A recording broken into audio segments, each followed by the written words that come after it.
Okay. Jo, rodo, kad jau krauna, einu pasižiūrėti, nes dažniausiai būna, kad Taip.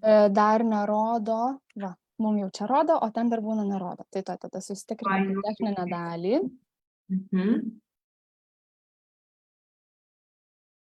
O, matau?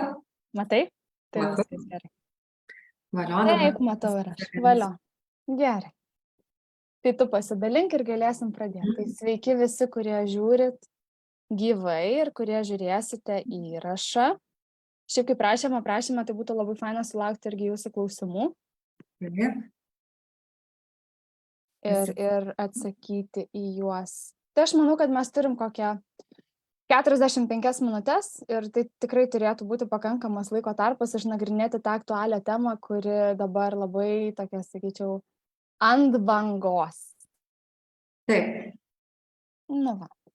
Man atrodo, viskas gerai, išjungiau garsus ir transliuojasi ir mūsų namuose pas Kirą ir pas Mildą. Tai gerai, tai galim ir pradėti tada. Galime pradėti. Tai vis tiek aš manau, kad mums reikėtų dar šiek tiek gal ir prisistatyti, kas nepažįsta mūsų, nes mano puslapio sekėjai mane pažįsta, galbūt tavęs nepažįsta ir atvirkščiai. Ir apskritai, kodėl mes kalbame šitą temą. Tai aš iš savo pusės pasakysiu, kad aš jau beveik 4 metus esu šeimos ginčų mediatorė, coachingo specialistė ir man sprendžiant porų skyrybas ir ypatingai tuos tokius sudėtingesnius atvejus, kai labai būna sunku tą taikų susitarimą priimti ir rasti kažkokių būdų išeiti iš konfliktinės situacijos, tai tenka matyti narcizų, taip vadinamų, mes dabar labai kažkaip visi plačiai tą žodį vartojam. Tai aš turiu tokios profesinės patirties ir matau jau tokią, žinai, ne pačią gražiausią santykio pabaigą ir kas vyksta, kai jau norima iš to santykio išeiti. Kokia kaina yra viso to bandymo netgi išeiti, kai yra ir vaikai, ir namai, ir visa kita, ir kai vyksta skyrybos, tai ypatingai skaudžiai. Visą tai atrodo, tai norėsiu šiandien irgi su tuo pasidalinti visu šitu. Ir asmenės patirties šiek tiek irgi yra, nes ir asmeniniam gyvenime teko. Ir dabar jau ne taip dažnai tenka, bet teko tikrai matyti.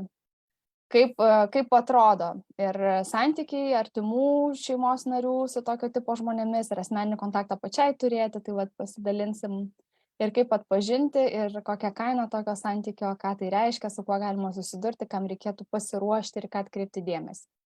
Ir Aušra, tu prisistatyti. Ačiū, Milda. Aš esu moterų mentorė, padedu moteriams susigrąžinti pasitikėjimą savim, kadangi pati esu patyrus santykius su narcistinio tipo asmenybė, tai irgi esu labai artimai susidūrusi ir pažįstu tokių žmonių aplinką, sakyčiau, ganėtinai nemažai. Studijavau šitą temą irgi nemažai, tik atėjo momentas, kai nusprendžiau, kad pakaks, kad tai yra tiesiog netinkamas elgesys, kurio toleruoti nebesiruošiu, bet apie tai mes šiandien ir kalbėsim, kad kitos moteris galėtų save atpažinti.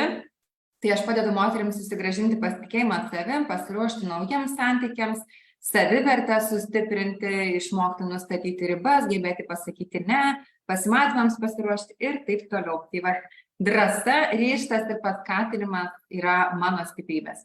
Na va, tai mes turim daug visapusiškos patirties ir tokio, aš manau, kad mes Aušra bent jau kiek ruošiamės temai, tai aš tai pastebėjau, kad yra šiek tiek ir skirtingų požiūrio kampų į tą pačią temą, dėl ko turėtų būti, man atrodo, dar įdomiau.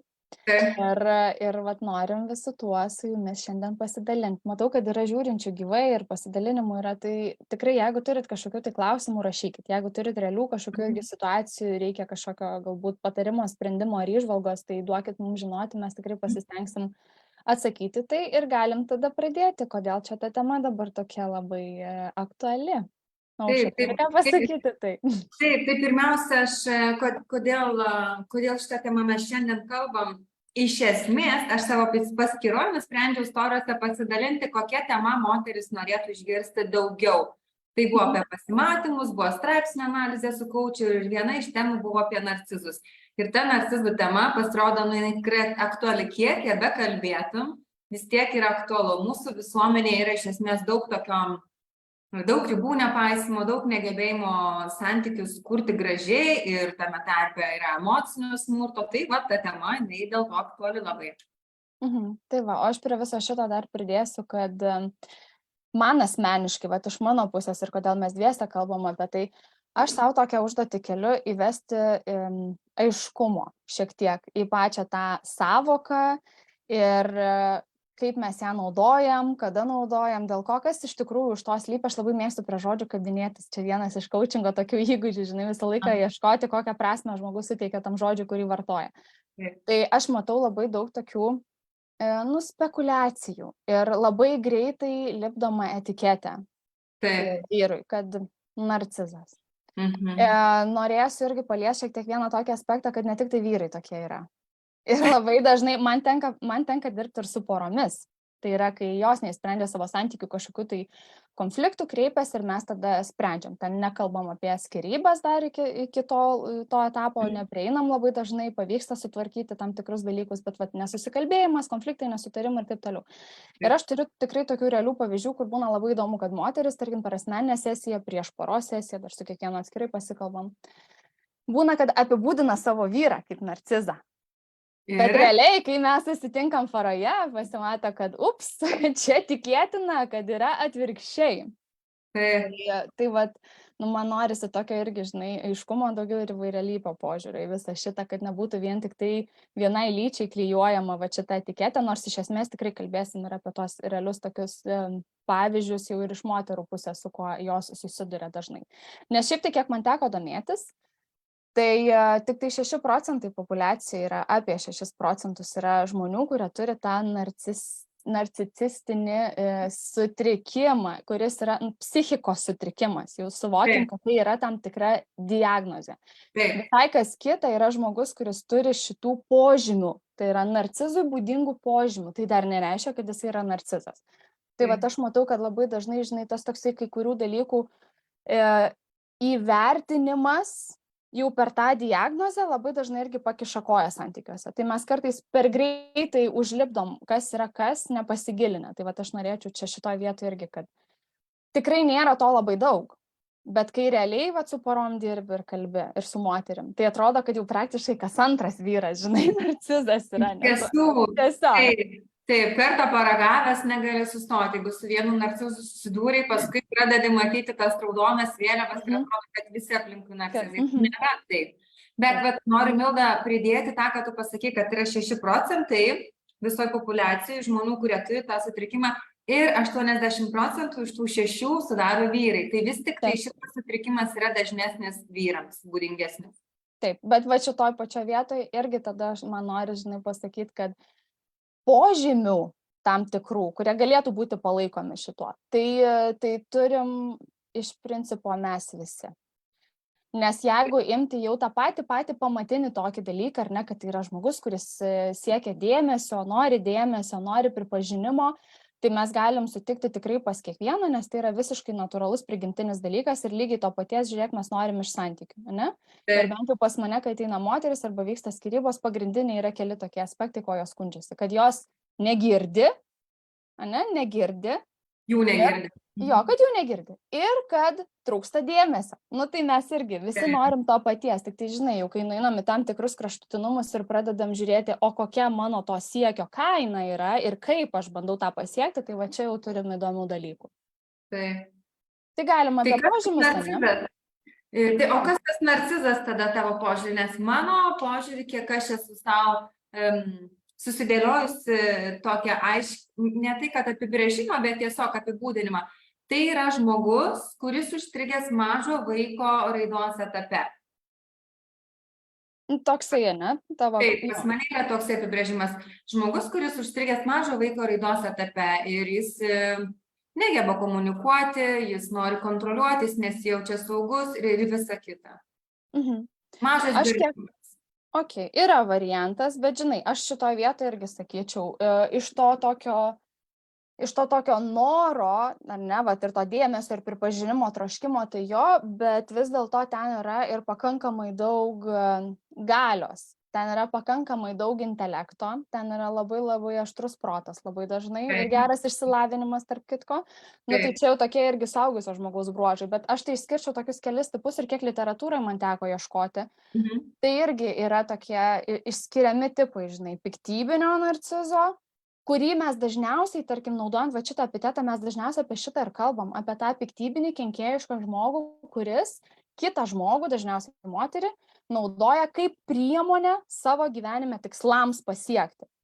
Tai va šitoj vietoj dažniausiai mes turim šitą apibūdinimą, ar ne, kur moteris yra tiesiog priemonė jo tikslams pasiekti, kuris nori, naudojasi kitais, nori to pripažinimo, įvertinimo, nori, kad viskas būtų pagal jį, neina į diskusijas, į kompromisus, visą laiką yra teisus, visada žino visus atsakymus, turi kažkokias išskirtinės teisės, yra geresnis negu visi kiti, pats geriausias, gražiausias, teisiausias, neturi empatijos, tai yra, kiek tu bebandytum kalbėti apie jausmus, ten ne iki tenai.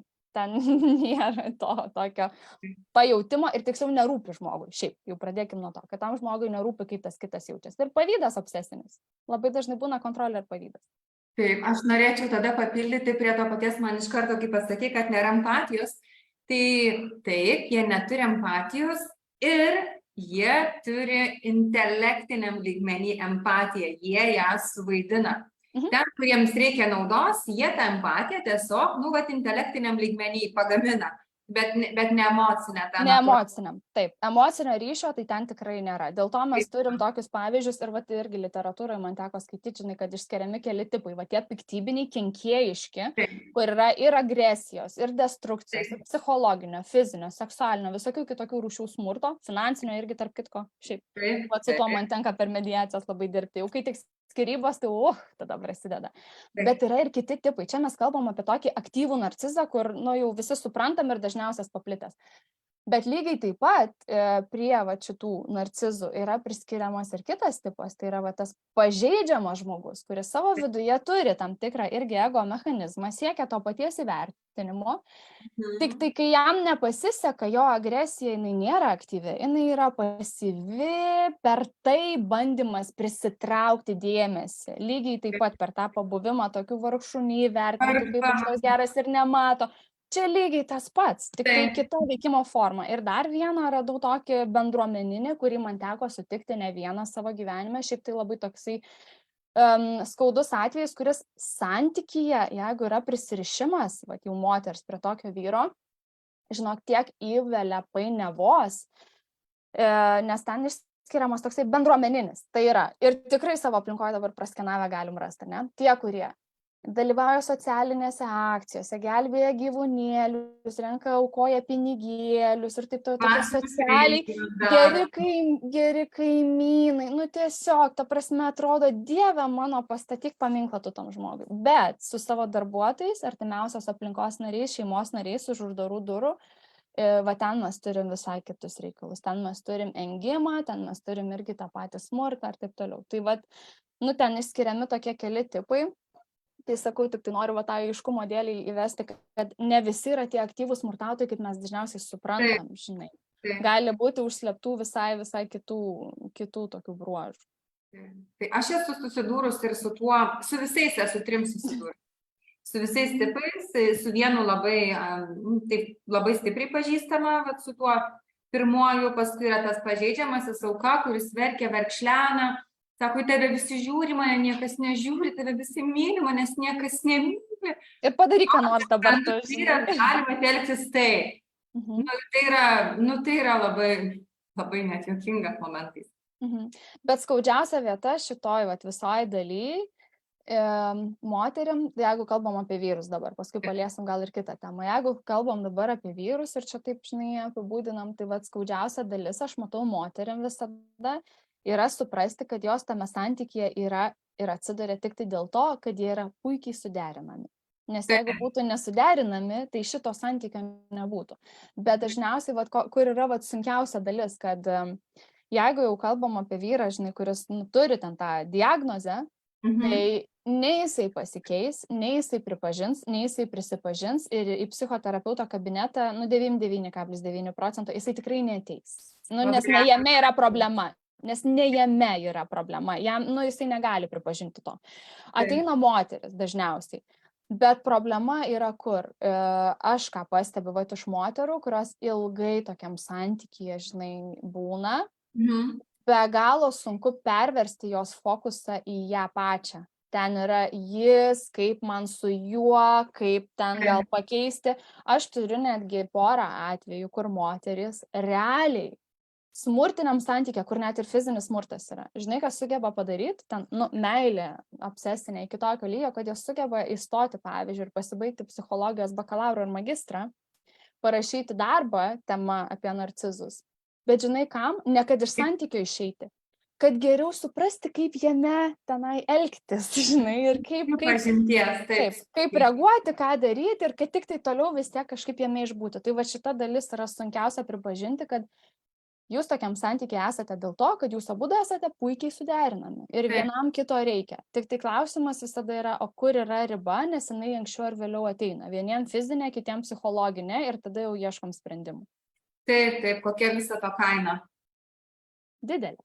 Didelė. Kaina yra labai labai didelė. Tai žiūrėk, mes aptariam, kas tas narcizas, ar ne, iš kelis tipus. Aš dar norėjau tavęs paklausti, bet yra tas bendruomeninis, ar ne, narcizo tipas. Ar šitai kategorijai galima būtų priskirti tuos vadinamosius dvasiukus? Žinok, čia yra labai daug tiesos. Tuos paskutinius du. Ten labai dažnai būna, kiek aš, žinai, dabar irgi taip įdomiai gal nuskambės. Aktyvios tokios formos, tai mano praktikoje bent jau neteko matyti tarp šitos kategorijos žmonių, dėl to, kad ten labai gražiai būna viskas užglaistoma, žinai, tokiam dvasiniam manipulacijom, bet ten yra kitas. Ten yra tas antras pažeidžiamas variantas toksai, kuriam reikia dėmesio, meilės ir pripažinimo, nes jisai tokį didelį vidinį darbą daro ir kaip tai yra nematoma ir neįvertinama. Ir čia labai dažnai sutinku moteris, tarp kitko, net ne tik vyrus, kad jos tokį didžiulį daro darbą.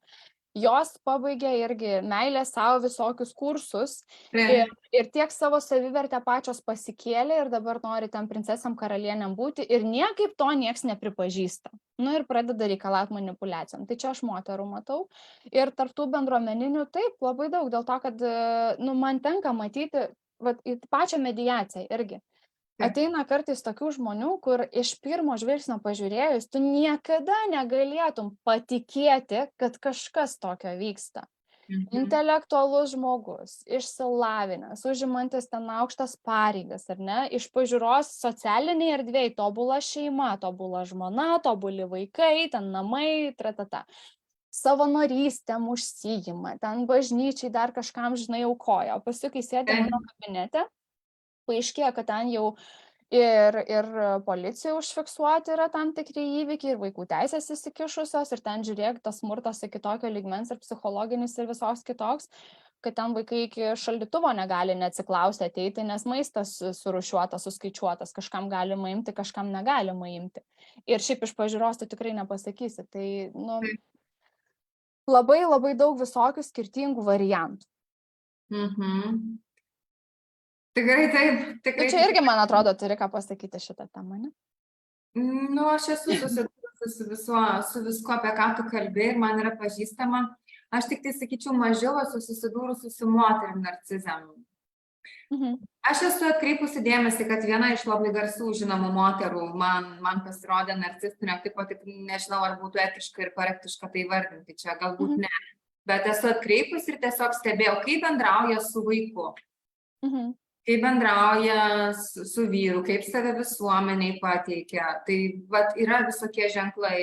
Tas labai labai ryškus noras į save dėmesį visą pritraukti, prikaustyti save, būti tik tai vieninteliai matoma. Kaip ir tu paminėjai, ar ne, kad iš šono žmogus atrodo tobulas autoritetas, toks, į kurį norisi lygiuotis, kurio norisi žavėtis. Ir paskui, kai pradedi stebėti tam tikrus ženklus, pamatai, kad o viešpatie. Žiūrėk, į moterų temą tai aš galiu tada dar šiek tiek plačiau pasakyti. Ir kad gal kiekviena, kuri mūsų klauso, kartais irgi pagalvotų, ar nepradeda labai puoselėti visų šitų savybių, ką mes prieš tai vardinom. Ir su kuo aš susiduriu. Kalbant, žinai, apie visokius irgi, kas dabar ant bangos, ir aš tarp kitko lygiai taip pat irgi tam tikrus kursus ir mokymus vedu, manau, ir tu tą patį darai, ne?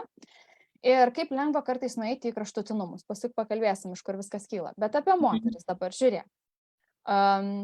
Turi moteris kažkokių neigiamų patirčių santykiuose, ne? Kad ir imkim, su tuo pačiu narcizu, ar augo šeimoje ir ten tėtis toks buvo, ar mama tokia buvo. Nesvarbu. Turi tam tikrų patirčių ir tam tikrų skaudulių, kurie vis tiek, jeigu pakankamai dėmesio neskiria, žinai, velkas. Tada nueina tokia moteris irgi savo žaizdų gydyti, žinai, kursus visokius pasikelti, kaip sakom dabar, savivertę. Trečiadienį mano mokymai bus apie tai. Pasikelti tą savivertę. Kol vidinio tikėjimo dar nėra, kiek ten ko aš iš tikrųjų verta, nu aš bandau per išorinius dalykus pasikelti, kad save įtikinti. Ir tada prasideda, ateinam vat į coachingo sesijas, tarkim, ir prasideda reikalavimai tokie. Arba jau bando kurti kažkokį santykį, kurį pasižada, kad bus tikrai dabar kitoks, bet su kokia žinutė jinai ateina ir jeigu kažkas nevyksta, kaip jinai nori, kas tada, kaip skamba visą tai. Aš noriu būti, aš padariau tokį darbą, aš dabar verta, kad manim žavėtųsi, kad mane mylėtų, kad aš būčiau prioritetas, kad aš būčiau aprūpinta, kad, žinai, kai aš paskambinu, kad jisai visą laiką pakeltų telefono ragelį, kad man nuklotų kelią ten rožių žiedlapiais ir visa kita ir visa kita. Ir jeigu to kažko nėra, romantikos nėra, pinigų tiek nėra, dar kažko nėra, nu tai tragedija, tai kas čia per vyras, žinai, aš ten tada jau tikrai verta geresnio ir žodžiu. Baudimas, manipulacijos. Tai dabar, pavyzdžiui, iš tokios moters, kuri ateina, kaip tau skamba va tai, ko jinai nori iš to santykio. Nu tai lygiai tas pats, ką mes ką tik kalbėjom apie vyrą. Nauda tik tai savo, tik tai apie save. Va būtent, tik tai apie save. Jeigu tos naudos nėra, tada aš matau, vyksta koks nors webinaras apie santykius, dar kažką, ir man ateina klausimai, kaip dabar irgi prašom, žinai, parašykit klausimus. Ir ateina klausimas, moteris rašo, mano vyras asilas ant sofos guli, ten pipyp, žinai, neina jo pakelti, nieko nedirba, nieko neveikia. Tai žiūrėk, reikalauja, kažko tai negauna, į kokią fazę pereina moteris labai dažnai. Lygiai ta pati agresija. Iš pradžių galbūt pasyvi, bet jinai aktyviai moka lygiai taip pat pasireikšti. Ir tik tai dėl to, kad nebuvo patenkinta, negavo, ko norėjo. Nu tai mes, jeigu dabar, žinai, čia kalbam apie vyrus, aš dėl ko ir pasakiau, labai dažnai iš tokių moterų, iš kurių girdžiu kaltinimą, realiai susitikus su abiem, ir turiu omeny ne tik apie pokalbį, bet man tenka susipažinti su daugiau aplinkybių faktinių, nu ir tam tikrų, žinai, irgi įrodymų. Nu ir tada paaiškėja, kad, apsiverčia, žinai, istorija, nes ponios reikalavimai nebuvo įgyvendinti. Tik tai arba neadekvatus. Taip, arba visiškai taip neadekvatus, lygiai taip pat nepagarbus, lygiai taip pat neempatiški, nes, žinai, vyras varomoji jėga visada turi energijos, turi eiti daryti, nešti, parnešti, jinai nori būti pavargus. Nu, ta prasme, daug yra dalykų, kurie kaip patampa tokia reikalavimu. Ir kad taip turi būti ir ne kitaip. Ir kai jau aš pradedu nebeatsižvelgti, kaip mano aplinkoje jaučiasi kiti. Bet vaikui galbūt 10 būrelių yra per daug, žinai, nes aš tai noriu, kad jisai būtų tobulas, o jam galbūt per daug, bet man nerūpi. Tai mes lygiai taip pat ir tokių mamų sutinkam, kur, žinai, ne mum diagnozuoti, čia turi tą padaryti gydytojas, bet tos požymius identifikuoti, nu tai tikrai yra lengva. Galima, būna, pas mane klientai nekartą klausia, kaip atpažinti, ar aš, tarkim, turiu narcisistinių tų požymių. Tai internete Google susiveskite how to... Tiesiog kaip atpažinti narcizą testas, angliškai įveskite arba lietuviškai ir susirasite ne vieną pasirinkimą, kur galėsit pasitikrinti. Aš tai turiu vienintelį, žinai, tokį patarimą, rekomendaciją ir vyram ir moterim. Man atrodo, kad tai, kad mes norim dėmesio, norim įvertinimo, norim būti pamatyti, norim būti pripažinti, yra absoliučiai normalus dalykas. Vienintelis klausimas yra, man atrodo, kad tai yra sveika tiek, kiek tai neperžengia jau kito žmogaus ribų. Nes jeigu mes jau jį numenkinam ir save pradedam aukštinti, kad aš esu vertas kažko labiau ir pradedu dėl to kovoti, nu tai tada jau galim sau lipduką irgi atitinkamai šito vietą užsidėti. Bet jeigu sugebam ieškoti variantų ir gebėti kalbėti apie tai, ko norim ir kaip norim, ir neperžengti tų sveikų ribų ir neimti naudoti žmogaus kaip priemonės savo tikslam pasiekti ir savo noram išpildyti, nu tai tada ok. Taip pat labai gerai pasakei šitą dalyką, aš įprastai naudoju, kalbėdama apie žmonės, kurie turi tą sutrikimą, tai kad kiti žmonės, viskas yra naudojama jo tikslams pasiekti tiesiog kaip įrankis. Jis nevertina žmogaus kaip žmogaus. Jis tiesiog, man reikia šitos, kad čia tą padarytų, man reikia šito, kad tą padarytų, tada jisai sukuria tokį santykį, galbūt kažkaip paperka dovanom ar dėmesio ar komplimentais.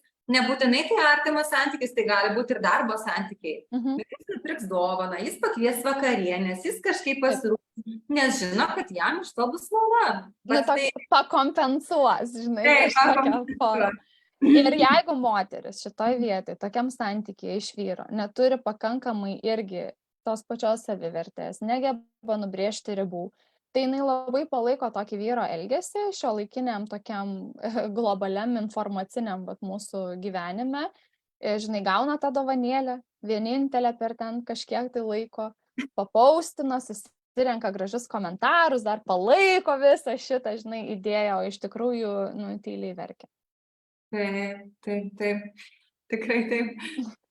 Tai žiūrėk, Milda, man atrodo, kad mes lyg ir aptarėm, ar ne, tas tokias savybės, kad jaučiasi šesnis už kitus, kad turi teisę į kažką geresnio negu kiti, turi nenumaldomą poreikį gauti visų dėmesį, nori viską kontroliuoti, nepaiso ribų, neprisiema atsakomybės už tai, ką padaro. Jeigu tu jam pasakai, kad negerai jautiesi, jis apkaltina tave, neturi empatijos jausmo ir kraštutinumai gali būti arba taip.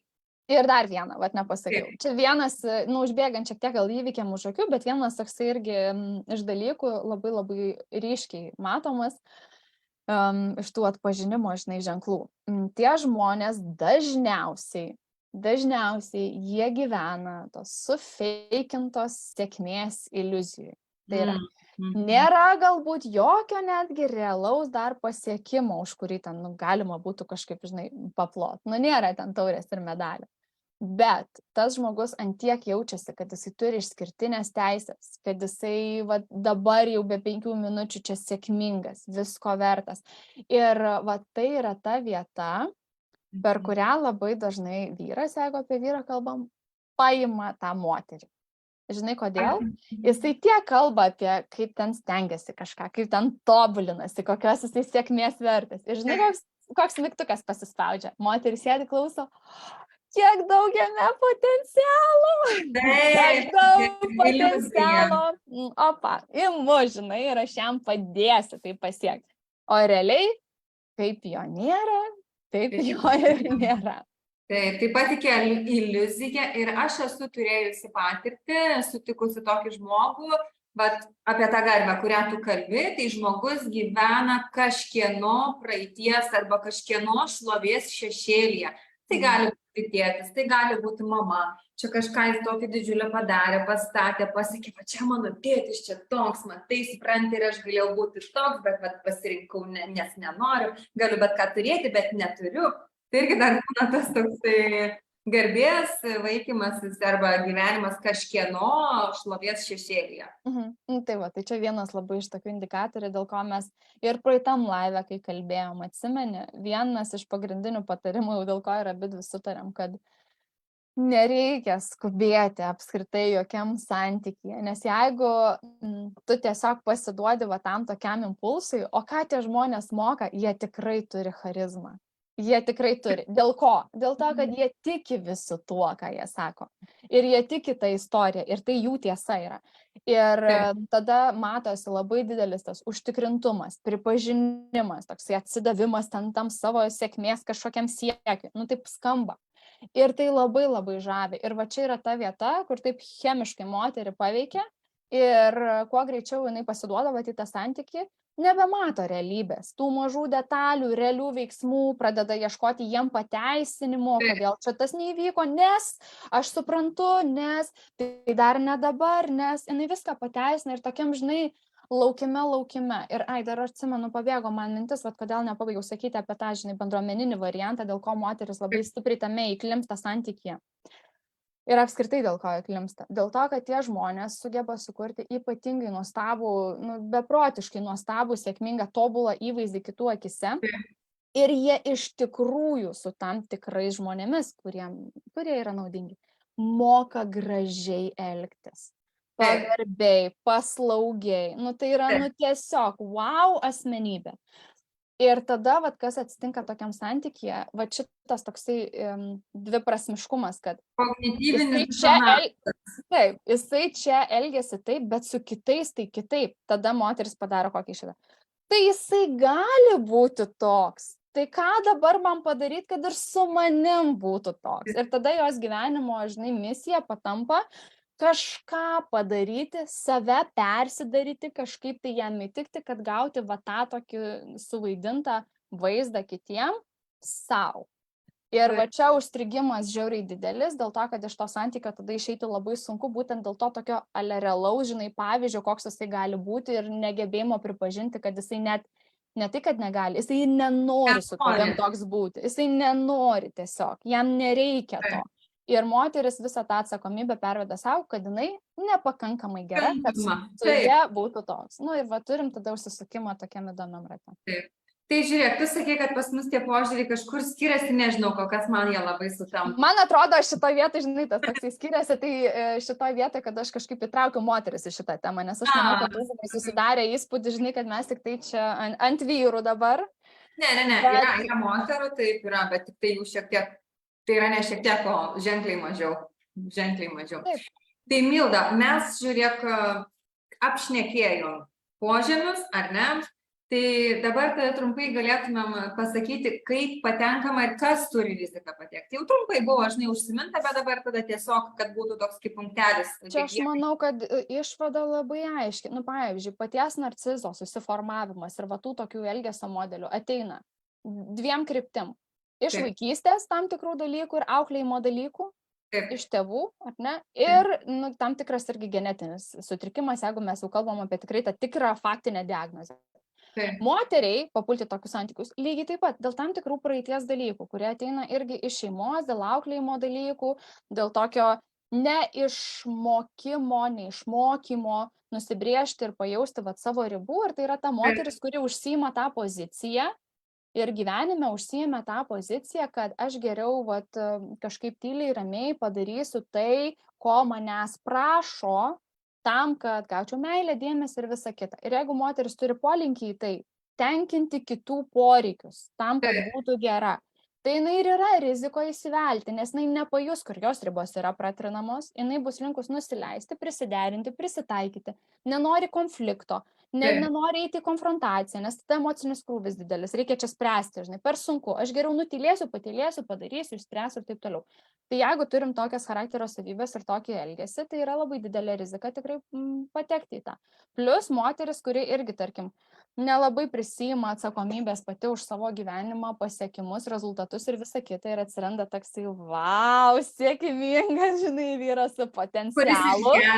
Kuris išgelbės, duos resursų. Taip. Kuris taip aprūpins, apglobos, žinai, ir visa kita. Ir jeigu jinai jaučia vėl, kad jinai pati nėra pajėgi savo suteikti to, ko jinai nori ir ko jai reikia, ir atsiranda, žinai, super mega star wow, kuris jai rodo dėmesio, jinai šiaip galbūt nelabai jaučiasi dėmesio verta iš kažko, tai tada ties sutaikymu mes į tą tokį auksinį narvelį.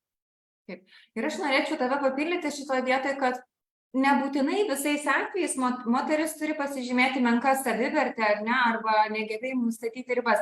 Pačioje pradžioje narcizas gali užburti ir dažniausiai tai būna užburia ir sunku pamatyti tą tikrąjį jo veidą ten 1 mėnesį arba 2 mėnesius.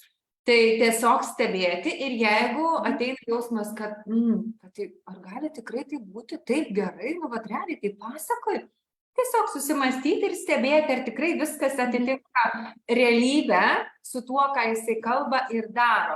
Tai tiesiog norėjau pabrėžti tai, kad nebūtinai maža savivertė, bet kartais tie narcizai, o dažnai netgi ir, iš tikrųjų tai būna, kad užburia, kaip tu ir sakei, charizma, iškalbingumas, talentai, įvairūs pomėgiai ir visa kita, dažnai yra fizinė išvaizda patraukli, pasitikėjimas savimi, užburia. Tai tiesiog rožiniai akiniai, tai aš turiu tokią, dabar pradėjau vardinti savo paslaugą, išblaivinimo instituciją.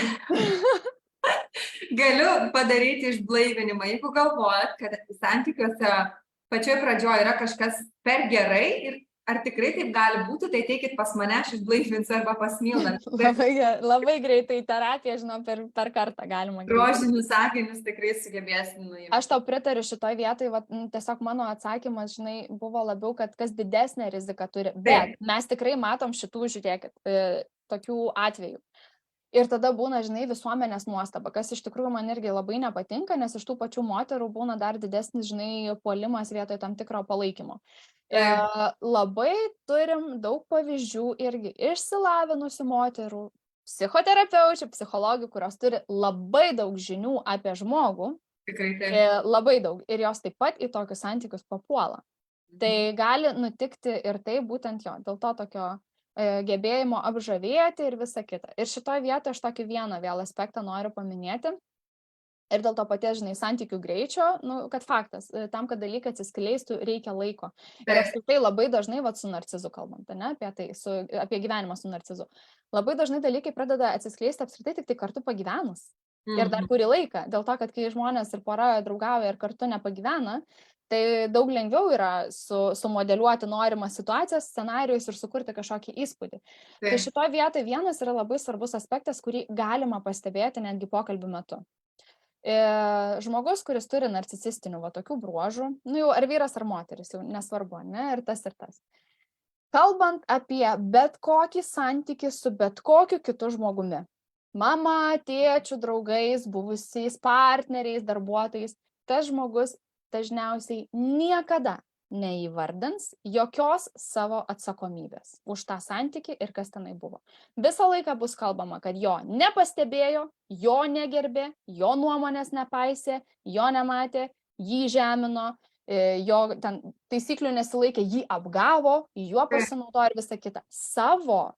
Tai žmogus, kuris neužsiima tas savirefleksija, čia aukos dažnai užsiima, žinai, nuolat.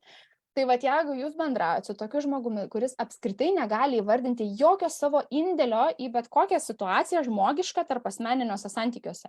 Jokio kažkokio, ne? Nes jisai tobulas yra, tik visi kiti aplinkui ir kalti, ir durni, ir visokie kitokie. Čia yra labai toksai jau stiprus signalas, kad tikėtina, kad kažkuriam momente jūs būsite irgi kitoj barikadų pusėje ir nepakankamai protinga ir nepakankamai kažkokia, nes savo atsakomybės tas žmogus tenai tam santykėje visiškai nematys.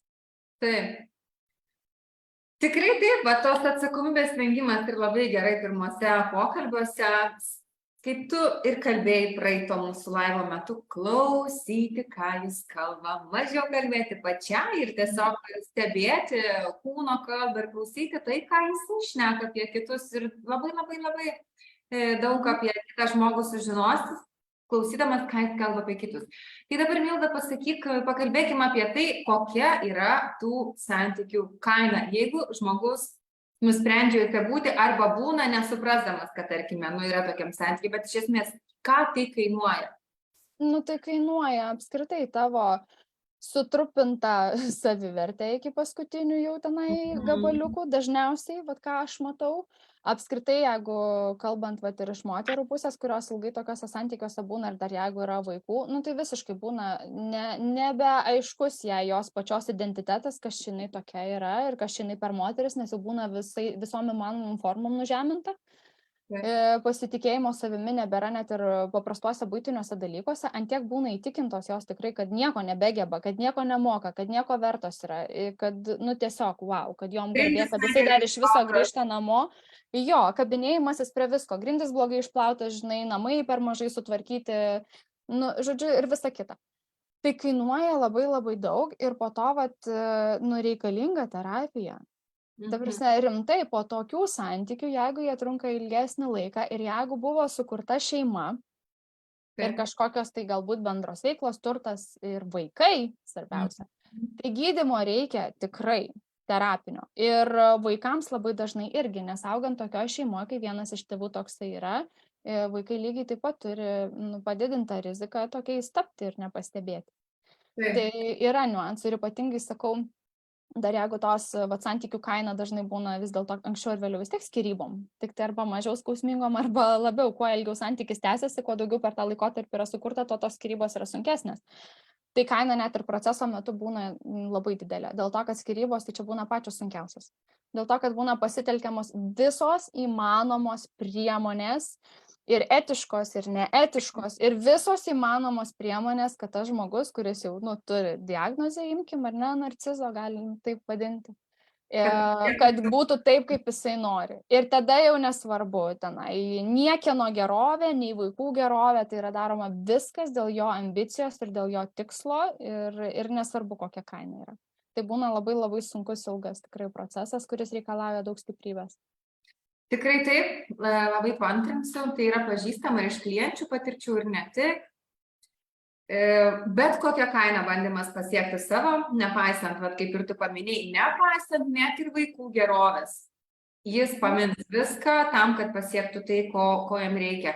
Ir kitas dalykas, pavojinga moteriai, kuri yra tokiuose santykiuose ilgai ir jeigu, tarkim, bendri verslai arba kažkas buvo, gali jis padaryti ir taip, kad liksite be nieko.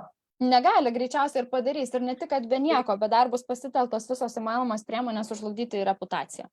Kad pakenkti ir toliau. Ta prasme, tikrai ten stabdžių nėra ir va čia baisiausia yra, kad aš matau skyrybų, tarkim, ginčiuose, jau kai jie vyksta, moterų didžiausia klaida, žinai, kai motina Teresė viduje pabunda ir jinai dar duoda šansą pasitaisyti. Jinai dar kažko tai laukia. Per tą laiką, kol jinai laukia, ten jau vyksta veiksmas ir jau būna strateguojami planai ir jau dėliojami ir jau jai būna šaukštai po pietų labai dažnai. Tai čia šitose, tokiose situacijose, tai tikrai reikia turėti irgi tvirtą užnugarį, žinai, gerus teisininkus ir apskritai, kas liečia komunikaciją, jeigu yra konfliktai ir jeigu yra, tarkim, skyrybos su tokiu žmogum, tai mano patarimas tada jau moterim nustoti eiti į tas diskusijas ir pateisinimus, nes viskas bus panaudota prieš jūs ir bus išversta taip, kad jūs vis tiek būsite kalta ir atsakinga. Šitoj vietoje bendravimas yra jokio gyvo bendravimo, tik tai SMS žinutėm, elektroniniais laiškais, labai konkretus, geriausiai iš vis yra per tarpininkus ir tai yra neutralus. Dėl to, kad tikslas bus bet kokiu atveju paliesti jūs kažkaip tai emociškai, tik tai jūs užkabins, jūs pralaimėjot. Viskas. Jūs tą ginčą, diskusiją, jūs pralaimėjot. Vienareikšmiškai.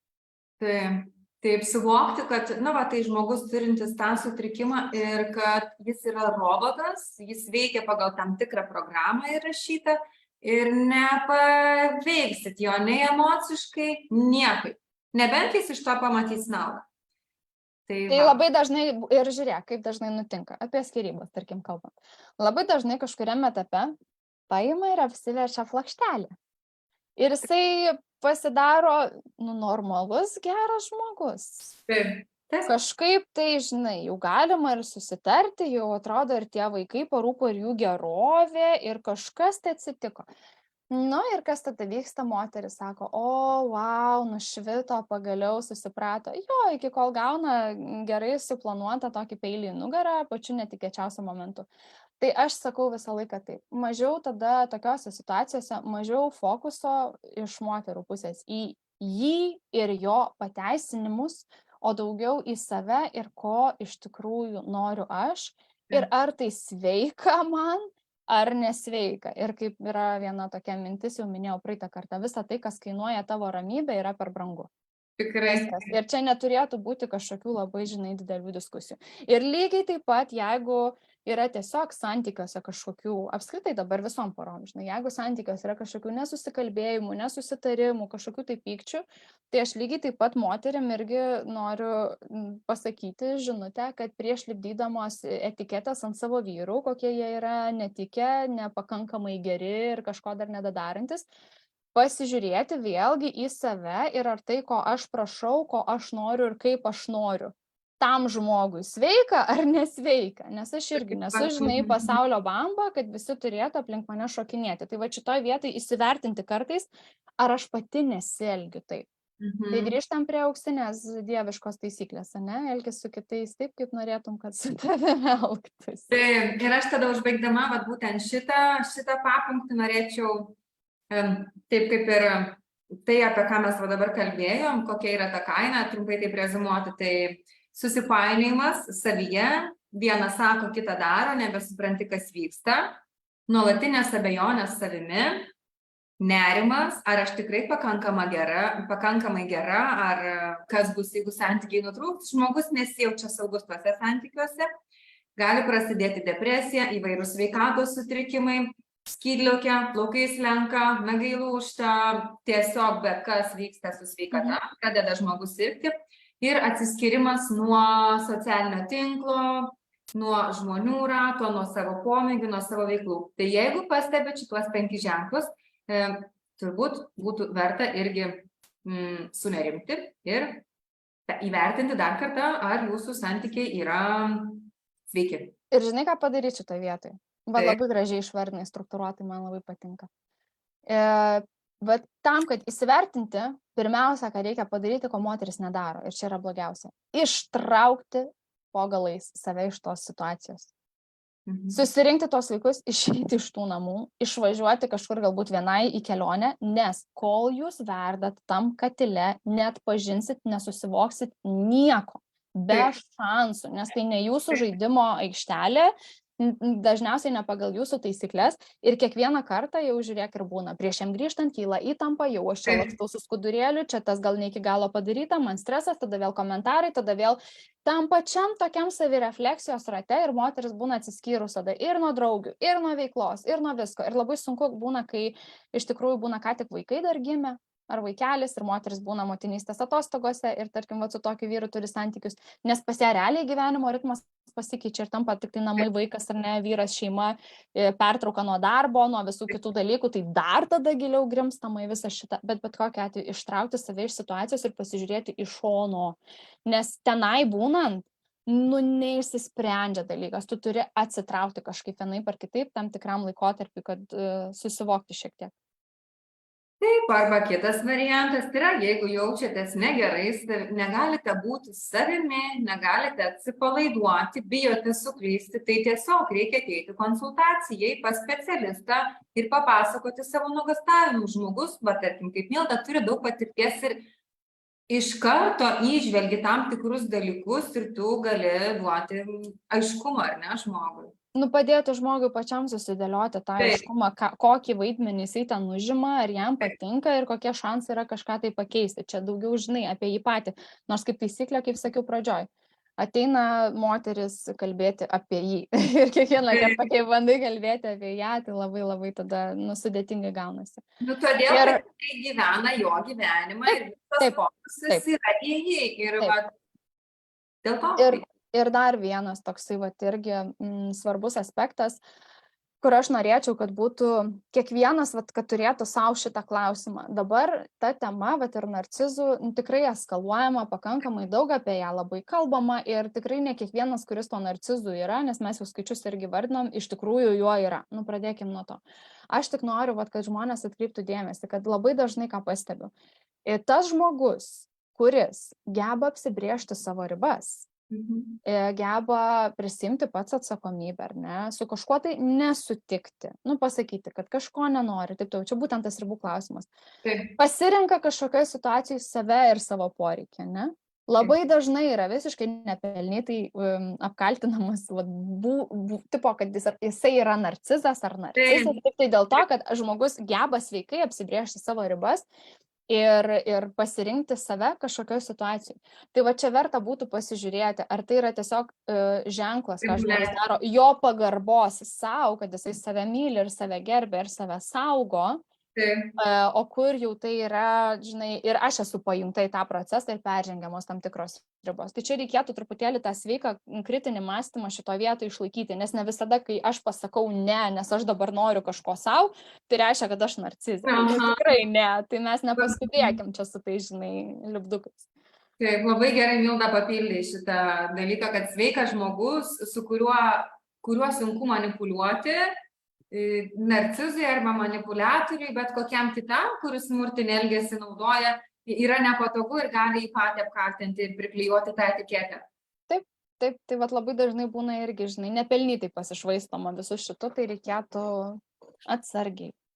Taip, tai mieloji, žiūrėk, mes jau kalbam netoli valandos, 10 minučių, man atrodo, mes turime, jeigu neturėsim papildomų klausimų, o tada tas paskutinis mūsų klausimas, ką mes kalbėjom, kad aptarsime, tai yra raudonos vėliavos.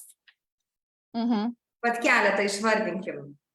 Tai tos raudonos vėliavos tu labai gražiai apibūdinai. Jau kai ateina žmogus su tobulu gyvenimu ir tobulu fasadu, tiesiog, viskas taip gerai, kad tu, žinai, jau net ir sunku patikėti, tai jau vienas iš tų signalų.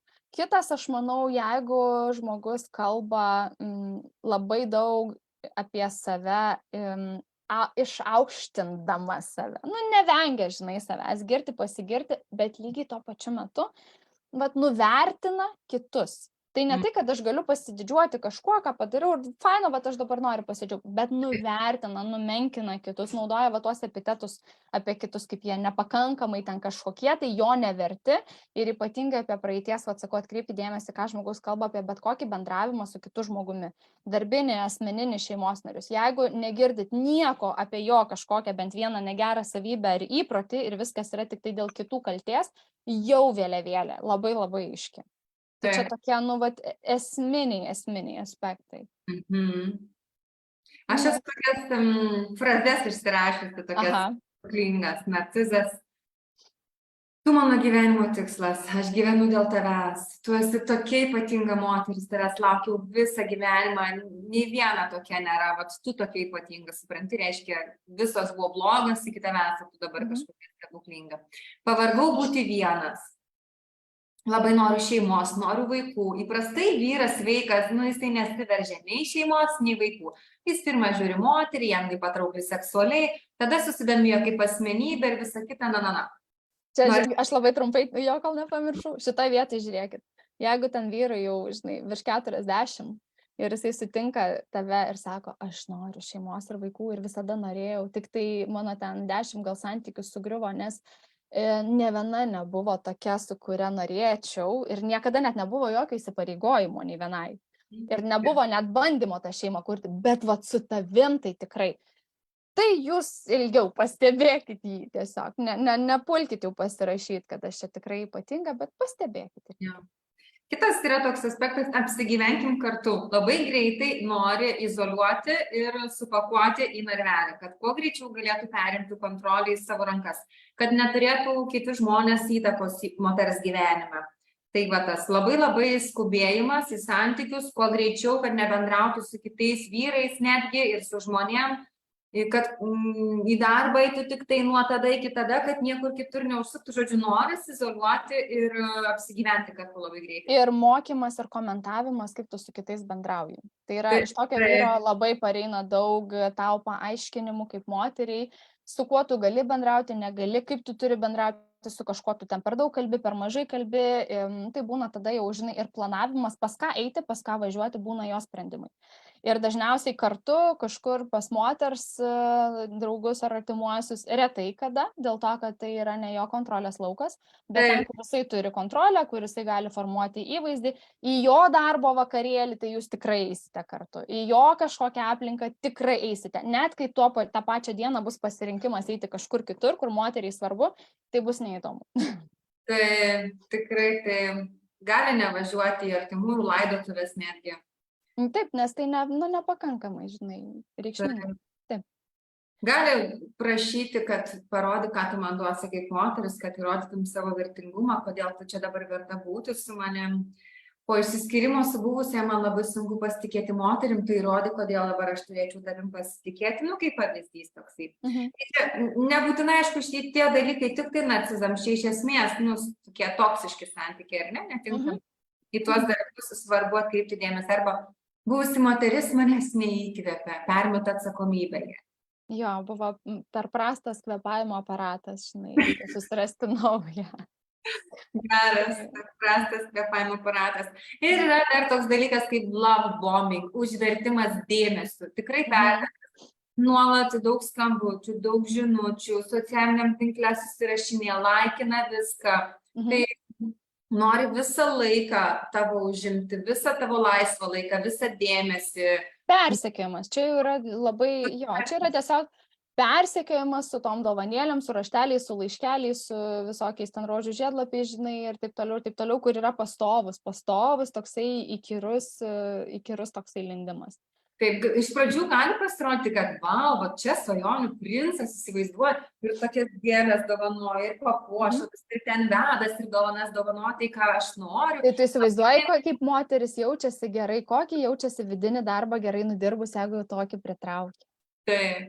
Kaip lengva pasiklysti yra. Tai va. sakau, mane išmokė gyvenime tėvai ir tėtis ypatingai vieno tokio dalyko, kuris man šiaip kartais būna tikrai pakiša koją, bet didžiąją dalimi labai labai padeda. Žinai, iš policinės struktūros žmogus, jisai, nu ką gali pasakyti, tu pasitikėk, bet patikrink.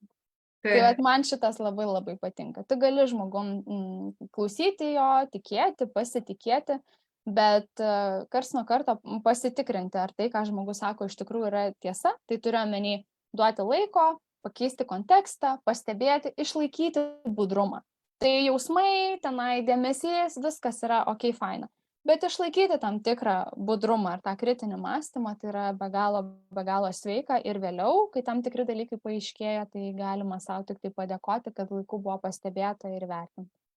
Taip, neskubėti. Neskubėti. Taip, racionalus protas. Ir tada aš matau, kad mūsų žiūrinčių yra 14, bent jau pas mane rodo 14, nežinau, ką rodo pas tave.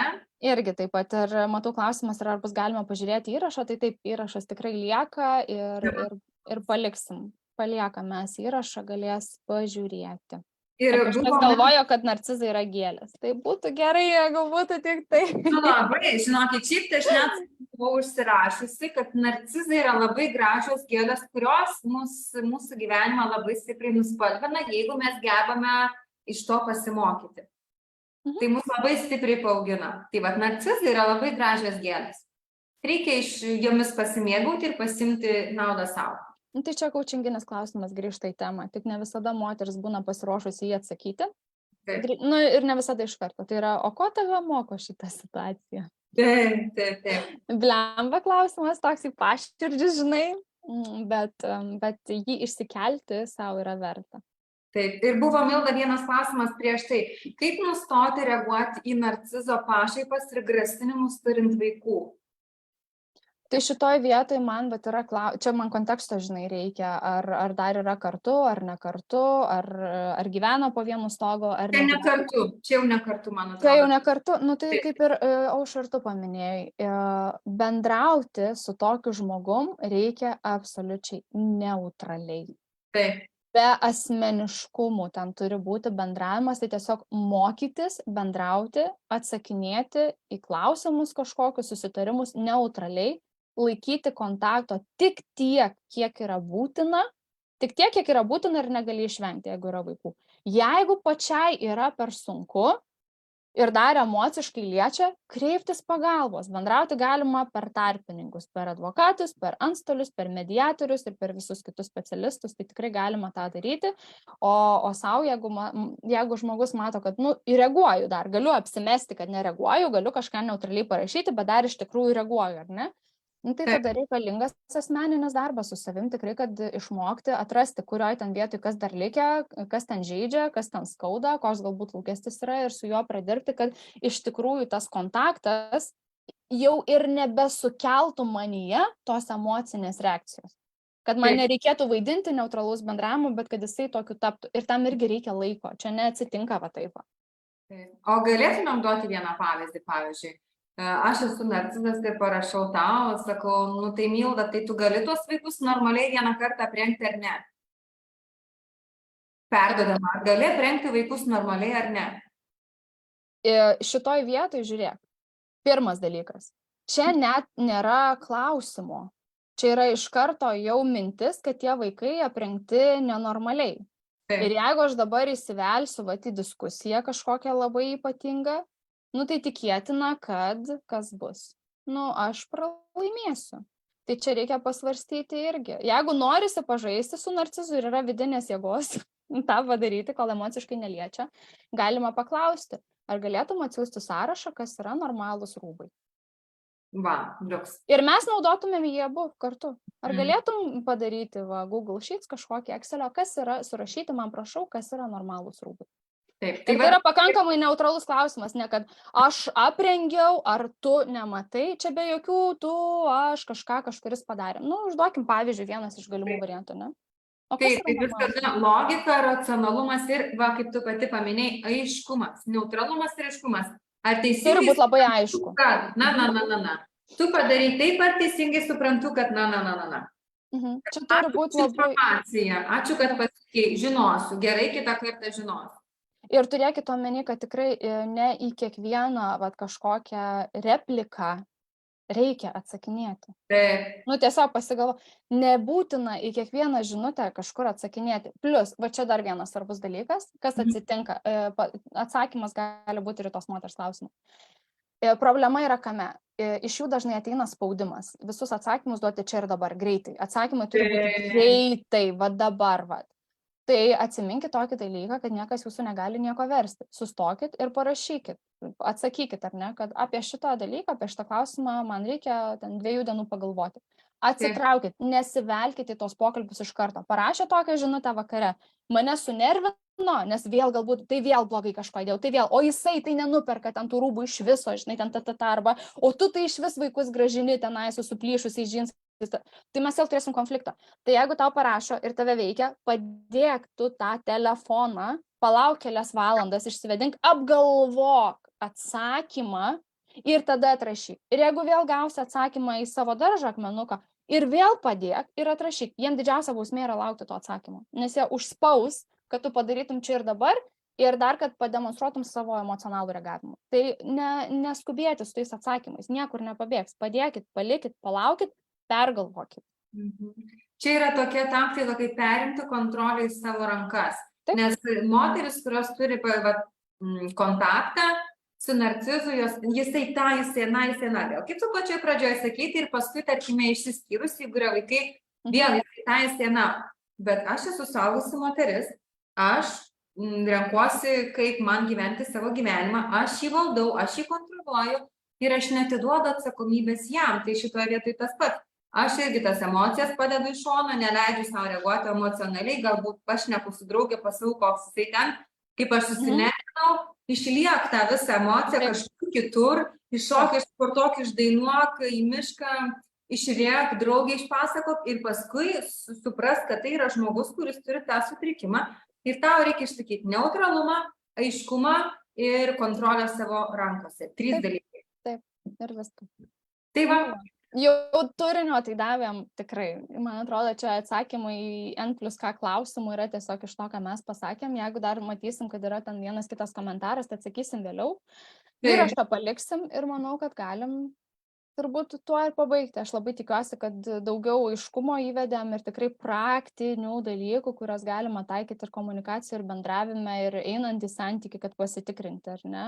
Į ką mes einam ir ar tikrai tai yra ta kryptis, kurią norime eiti, o jeigu jau papuolėm irgi kaip maksimaliai save ir tuos pačius vaikus apsaugoti.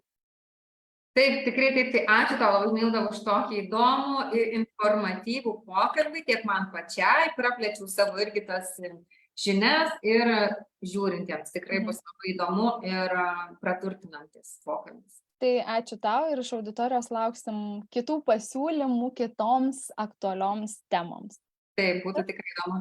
Tai gražios dienos, gražios popietės ir iki. Iki visiems.